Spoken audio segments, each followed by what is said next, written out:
Endorsement mo. Po? Endorsement. Ano yung endorsement? First time ko po, first endorsement ko po ang beauty care. Paano nangyari? Anong product nila ang ano? Lahat po ng products po ng beauty care. Yung mga pang facial care, skin care, ayan po. Paano po usapan? Ilang taon na ano? Contract? 2 years po. Kaya ka, bago pamilya. Oo naman po, Ate Rina, sobra. Kasi yun nga po, sila po yung una nagtiwala sa akin para maging maging endorser. First ever. Dati po kasi commercials lang ako.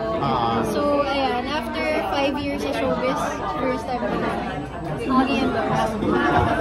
O yun na, parang in fairness kasabay, kasabay nitong endorsement na to, bago mag-end ang 2023, alam naman natin na medyo nag-ingay ang pangalan mo dahil na-involve ka. Yung pangalan mo sa breakup ng Katniel, anong damdamin mo doon? Although nag-ano ka na rin nag-tweet ka na kaya lang nasundan kasi uli ito na diretso na ng pag-unfollow ni Catherine. So ano naging reaction mo doon, damdamin mo?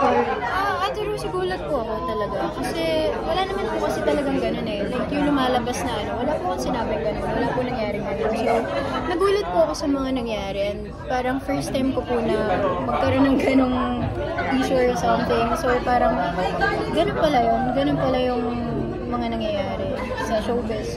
Patingin mo, bakit ka inasal? Hindi ko rin po alam. Hindi nyo ba hindi kayo nag-investiga kung paano nasama yung pangalan mo, paano nangyari yun? Walang agenda. Wala po. At wala kang idea at all. Bakit? Pero hindi mo siya tinanong na... Nag-message po ako sa kanya. Parang regarding po dun sa mga nangyari. Ayun po. Anong sabi niya? Nag-reply ba siya? Pero you were friends, would you say? Oo naman po, kasi nagkasama po kami sa sa taping. So, nagkaroon din po kami ng bonding lahat. Oo nga, dahil sa tugod-tugod mo. Yes. So, although nag-post ka na nga, so once and for all lang, coming from you, eto, nakaharap kami. Bakit ka nga ba nako-connect kay Daniel? Aside doon sa medyo may love interest kayo doon sa tugod-tugod. Hindi ko rin po alam. Pero kasi po kami talaga magkakasama sa taping eh. So, hindi ko po alam saan talaga nanggagaling. Pero okay naman kayo ni Catherine until Ngayon now? po, nag-message po ako sa kanya. Tapos di pa po kami nakapagkita ulit kasi. Ng personal. Pero, medyo na-offend ka nung nalaman mo ilang follow. Nagulat po ako. Yun, mas ganun talaga. Kasi parang hindi kami nakapag-usap eh. Pero nag-message naman po nga ako sa kanya. So, siguro baka hindi po siya nag-reply pa. Kasi alam niyo po yun, may pinagdadaanan pa siguro. So, okay lang naman po yun. Na-bother ka siyempre. Nakakaano. Pero ikaw, ba di ka ba nasa-shock ka rin ba? Na ano ka na, bakit ako kasama? Bakit yan? Oo naman po. Pero kumusta ka na ngayon? Kasi siyempre, ang dami ring, bumira din nung time, di ba? Alam mo na yun, may mga bashers because marami rin kasing fans din. So, paano mo hinandle yun? Paano mo tinake lahat yun?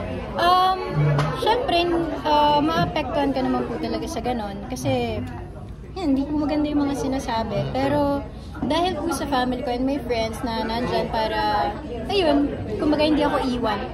Kaya, medyo okay naman po ako. Pag nakita kayo ni Catherine, mamatid mo siya? Oo naman po.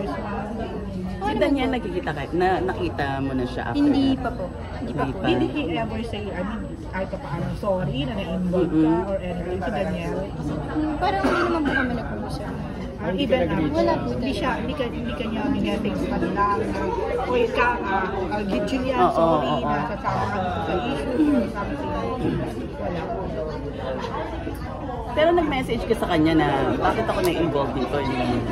Parang po kasi, hindi na rin po ako nakipag-usap.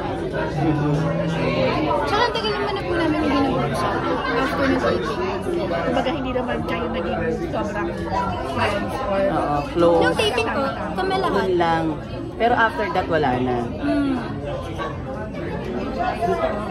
Pero sa tingin mo, na parang ito yung baptism of fire mo na medyo mabigat ang pinagdaanan mo, ako natuloy. With the most controversial breakup. Matindi yan.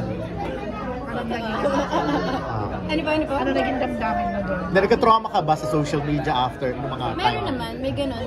Kasi hindi naman po talaga maiwasan na makaramdam ka ng ganon. Kasi yun yung makikita mo online. Like, every time you open the social media, yun yung makikita mo. Parang, Sumasagot ka? hindi po. Anong pinakamasakit na nabasa mo? Hindi ko na po matandaan kasi marami eh. Pero iniyakan mo ba yan? May gusto ka bang sabihin sa mga judge?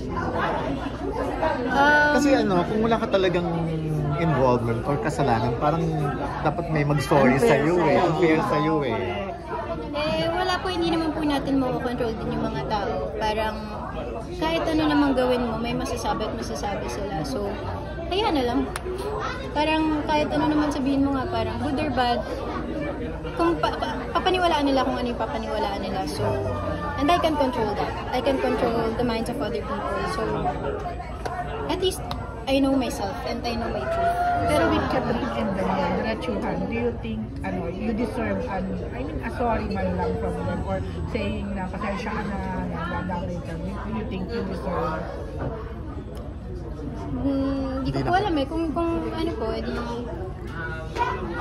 parang sila yun eh. Parang ayoko na lang din yung nangyari. Ano na mag-impose? Basta ako, mag-focus ako sa sarili ko, sa mga ginagawa ko ngayon, sa mga blessings na natatanggap ko, and sa family ko and sa friends ko na andyan for me.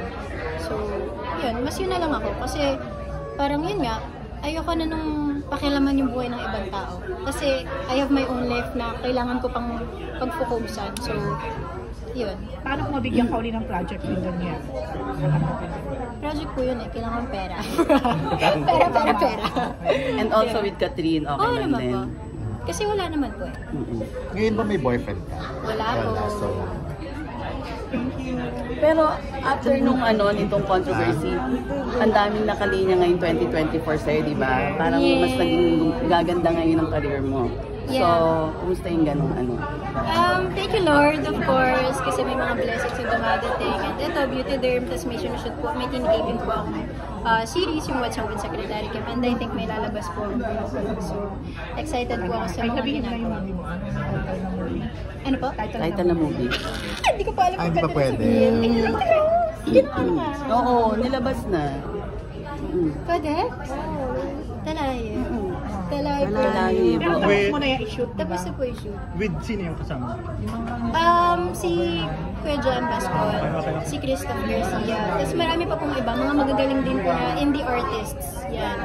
And yung director po namin is, marami po siyang awards from ibang bansa and here, nominations also, under Feast Foundation. Sige, ano sabi mo na International yan. super tanggol sa'yo to, nababas mo? Ano yung mukha? And then, syempre, sobrang thankful ako kay Mama Kay kasi hindi niya ako ever iniwan. Like, andyan siya to guide me din talaga.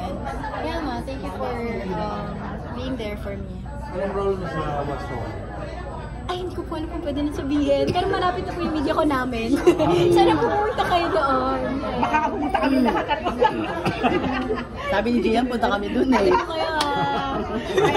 okay, thank you. Ay,